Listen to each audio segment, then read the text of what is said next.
Doesn't have to be a reason. Yeah, there kind of does. Not necessarily. This is a classic example of Munchausen's trilemma. Either the reason is predicated on a series of sub-reasons leading to an infinite regression, or it tracks back to arbitrary axiomatic statements, or it's ultimately circular, i.e. I'm moving out because I'm moving out.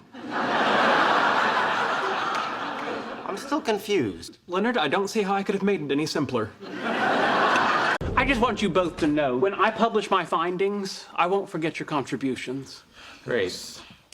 And of course, I can't mention you in my Nobel acceptance speech, but when I get around to writing my memoirs, you can expect a very effusive footnote, and perhaps a signed copy. We have to tell him. Tell me what? Damn his Vulcan hearing. You fellas are planning a party for me, aren't you? Okay, Sheldon, sit down. Yeah, if there's going to be a theme, I should let you know that I don't care for luau, toga, or under the sea. Yeah, we'll keep that in mind. Look, we need to talk to you about something that happened at the North Pole. If this is about the night the heat went out, there's nothing to be embarrassed about. It's not about that. And we agreed to never speak of it again. So we slept together naked. It was only to keep our core body temperatures from plummeting. He's speaking about it. For me, it was a bonding moment.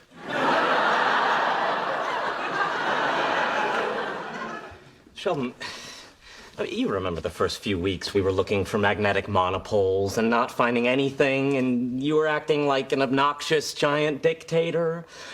I thought we were going to be gentle with him. That's why I added the tater.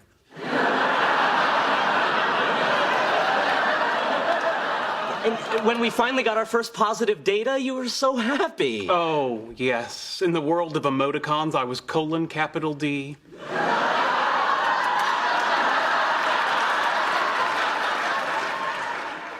Well, in actuality, what your equipment detected wasn't so much evidence of paradigm-shifting monopoles as it was static from the electric can opener we were turning on and off.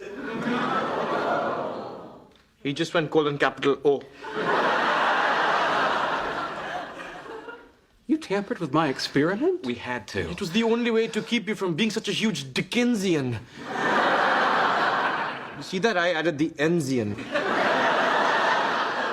Did Leonard know about this? Leonard's my best friend in the world. Surely Leonard didn't know. Actually, it was his idea. Of course it was. The whole plan reeks of Leonard.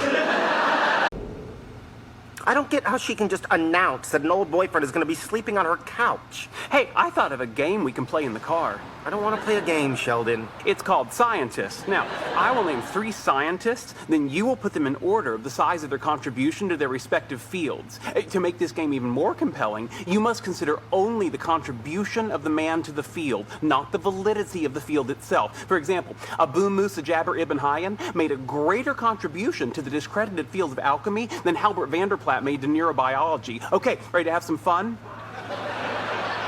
An old boyfriend who's definitely not gay. You know, that's what a guy likes to hear, definitely. All right, I'll start with an easy one. Isaac Newton, Madame Curie, and Niels Bohr. And then I say one little thing, and I end up being the bad guy. Hint, Madame Curie had her husband to help her. What am I supposed to say? Sure, Penny, I'm cool with your old boyfriend sleeping in your apartment. Well, Leonard, it doesn't matter if you're cool or not, because I'm Penny, and I'm pretty, and I can do whatever the hell I want. Oh, I get it. You think you're doing me a favor just by being in a relationship with me. No, Leonard, I'm doing you a favor just by being in the same room as you. Leonard, stop the car! What? Can't listen to the two of you fight anymore. Almost there.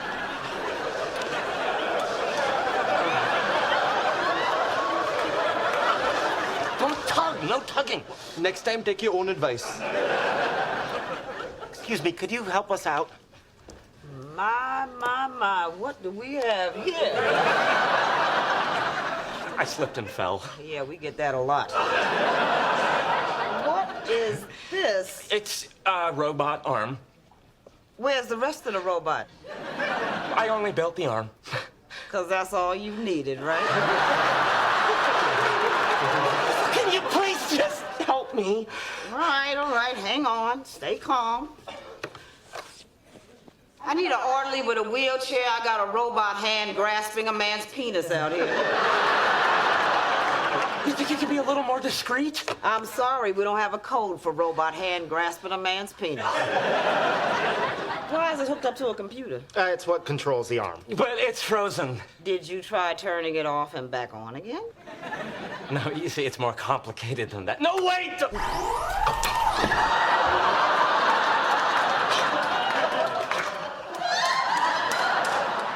Winnie the Pooh is out of the honey tree.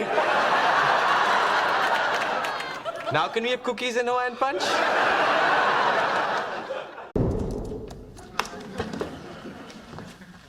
Pick a card, Sheldon. Now look at it and put it back in the deck. Now, do you remember your card? Well, of course I do. I have an eidetic memory. My apologies. Now shuffle the cards. Shuffling. Wait here. Processing image. Cross-referencing. What you doing? I'm reverse engineering Wallowitz's magic trick. What's up with the infrared cameras? Yeah, I'm measuring residual heat levels on the playing cards to determine which one's been touched. Yeah, by the way, if you hope to have children, I suggest you switch from briefs to boxers. Your testicles look a tad warm.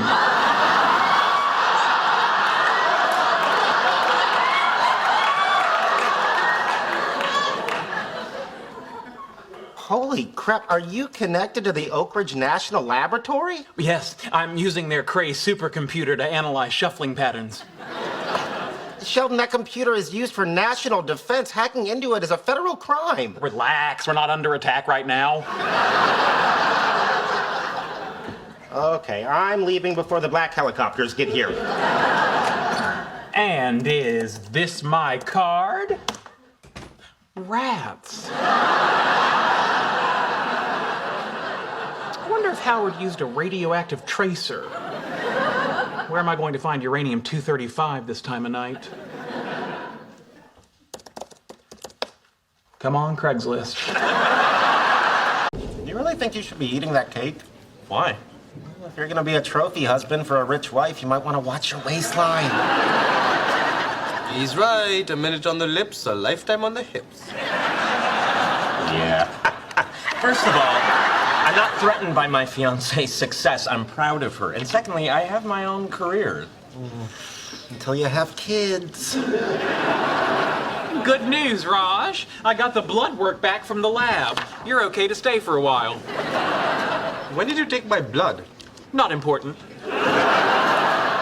Your sugar was a little high. I'd follow up with your regular physician. In the meantime, I have some paperwork here for you to go over. What the hell is this? Yeah, boilerplate stuff. A modified roommate agreement for a temporary house guest and a living will and durable power of attorney.